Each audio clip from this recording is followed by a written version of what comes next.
Hi friends, welcome to R S allrounder. இன்றைக்கி நம்மளோட YouTube சேனலில் மீல் மேக்கரையும் எக்கையும் ஆட் பண்ணி ஒரு சூப்பரான லஞ்ச் பாக்ஸ் ரெசிபி தாங்க செய்ய போகிறோம். டேஸ்ட் வைஸ் ரொம்ப சூப்பராக இருக்கும். பிகினர்ஸ் கூட இந்த ரெசிபியை தாராளமாக ட்ரை பண்ணலாங்க. ரொம்ப குயிக்காக செய்யக்கூடிய ஒரு ரெசிபி. மீல் மேக்கரையும் எக்கையும் ஆட் பண்ணி செய்யறதுனால குழந்தைங்கள்லேருந்து பெரியவங்க வரைக்குமே எல்லாருமே நல்லா விரும்பி சாப்பிடுவாங்க. டேஸ்ட் அந்த அளவுக்கு ரொம்ப சூப்பராக இருக்கும். இப்போ வாங்க இந்த ரெசிபி எப்படி செய்யலாம்னு சொல்லிட்டு வீடியோக்குள்ளே போய் பார்க்கலாம். 100 கிராம் அளவுக்கு மீல் மேக்கரை சுடு தண்ணியில் ஊற வச்சிருக்கேன். ஒரு 5 நிமிஷம் ஊறட்டும். அதுக்கப்புறம் பச்சை தண்ணியில் 2 டைம் அலசிட்டு தண்ணியை நல்லா பிழிஞ்சு எடுத்துக்கலாம். தண்ணியை நல்லா சுத்தமாக பிழிஞ்சு எடுத்தாச்சு. இப்போ ஒரு மிக்ஸி ஜாருக்கு மாற்றிடலாம். இப்போ இதை பல்ஸ் மோடில் விட்டு கொஞ்சம் கொரகொரப்பாக அரைச்சி எடுத்துக்கலாம். பாருங்கள், இந்தளவுக்கு கொரகொரப்பாக அரைச்சி எடுத்துக்கிட்டாச்சு. இப்போ வாங்க எப்படி செய்யலாம்னு சொல்லி பார்க்கலாம். ஒரு பேனில் 2 டீஸ்பூன் ஆயில் ஆட் பண்ணிக்கலாம். எண்ணெய் நல்லா சூடாயிடுச்சு. இப்போ இது கூடவே கொஞ்சமாக கடுகு உளுந்து கடலைப்பருப்பு ஆட் பண்ணிக்கோங்க. இப்போ இது கூடவே ஒரு பட்டை, 2 லவங்கம், 2 அன்னாசி பூ ஆட் பண்ணிக்கிறோம்.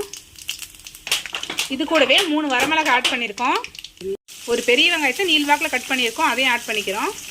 வெங்காயத்தை நல்லா வதக்கி எடுத்துக்கலாம். இது கூடவே ஒரு கொத்து கருவேப்பிலை ஆட் பண்ணிக்கிறோம். வெங்காயம் வதங்குறதுக்காக கொஞ்சமாக உப்பு ஆட் பண்ணிக்கிறோம். இது கூடவே 1/2 டீஸ்பூன் மஞ்சள்தூள் ஆட் பண்ணிக்கிறோம். இது கூடவே ஒரு சின்ன தக்காளி, ஒரு தக்காளி ஆட் பண்ணிக்கிறோம். தக்காளி வெங்காயம் இந்த அளவுக்கு வதங்கினதுக்கப்புறம் நம்ம கொரகொரப்பாக அரைச்சி எடுத்துக்கிட்ட மீல் மேக்கர் ஆட் பண்ணிக்கலாம். நல்லா மிக்ஸ் பண்ணி விடலாம். தக்காளி வெங்காயத்தை கூட நல்லா மிக்ஸ் ஆகிற மாதிரி இருந்தால் நல்லா மிக்ஸ் பண்ணி விட்டுருங்க.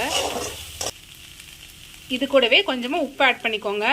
இப்போ இது கூடவே 1/4 டீஸ்பூன் இஞ்சி பூண்டு பேஸ்ட் ஆட் பண்ணிக்கிறோம். நீங்கள் வெங்காயம் வதங்கும் போதே ஆட் பண்ணிக்கோங்க.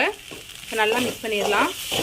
இப்போ இது கூடவே தேவையான மசாலா ஆட் பண்ணிக்கலாம். நான் 1 டீஸ்பூன் கறி மசாலா ஆட் பண்ணிக்கிறேன். 1/2 டீஸ்பூன் தனி மிளகாய் தூள் ஆட் பண்ணிக்கிறேன். கொஞ்சமாக சிக்கன் மசாலா ஆட் பண்ணிக்கிறேன்.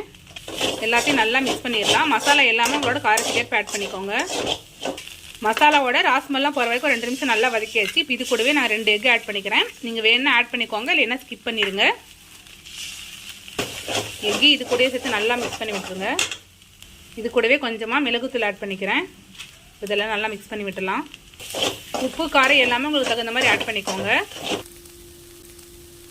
பாருங்கள், எக்கும் நல்லா சூப்பராக குக் ஆயிடுச்சு. ரொம்ப சிம்பிளான ரெசிபி. டேஸ்ட் ரொம்பவே சூப்பராக இருக்கும்.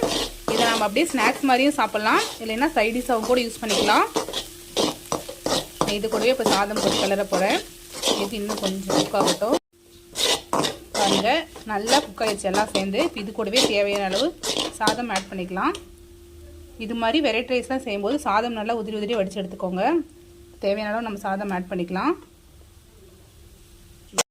நான் தேவையான அளவு சாதம் ஆட் பண்ணியிருக்கேன். இப்போ நல்லா மிக்ஸ் பண்ணி விட்டுடலாம். பாருங்கள், நல்லா மிக்ஸ் பண்ணி விட்டாச்சு. இந்த ஸ்டேஜ்லேயே செக் பண்ணி பார்த்துட்டு உப்பு காரெல்லாம் உங்களுக்கு தகுந்த மாதிரி ஆட் பண்ணிக்கோங்க. அவ்வளோதான் ஃப்ரெண்ட்ஸ், நம்மளோட மீல் மேக்கர் எக் ஆட் பண்ணி ரைஸ் சூப்பராக ரெடி ஆயிடுச்சு. நீங்களும் இதே மாதிரியே செஞ்சு பாருங்கள். டேஸ்ட் ரொம்ப சூப்பராக இருக்கும். ரொம்ப சிம்பிளான lunch box recipe. So try பண்ணி பார்த்துட்டு எப்படி இருக்குன்னு சொல்லிட்டு மறக்காமல் கமெண்ட்டில் சொல்லுங்கள். இது மாதிரி simple recipes and lunch box recipes videos நம்மளோட சேனலில் ரெகுலராக அப்லோட் பண்ணுவோம். இது மாதிரி வீடியோஸ் வேணும்னா நம்மளோட ஆர்எஸ் ஆல்ரவுண்டர் சேனல் மறக்காமல் சப்ஸ்கிரைப் பண்ணிக்கோங்க. இந்த வீடியோ உங்களுக்கு பிடிச்சிருந்தா லைக் பண்ணுங்கள், கமெண்ட் பண்ணுங்கள், மறக்காமல் உங்களோட ஃப்ரெண்ட்ஸ்க்கு ஷேர் பண்ணிக்கோங்க. தேங்க்யூ ஃப்ரெண்ட்ஸ், தேங்க்ஸ் ஃபார் வாட்சிங்.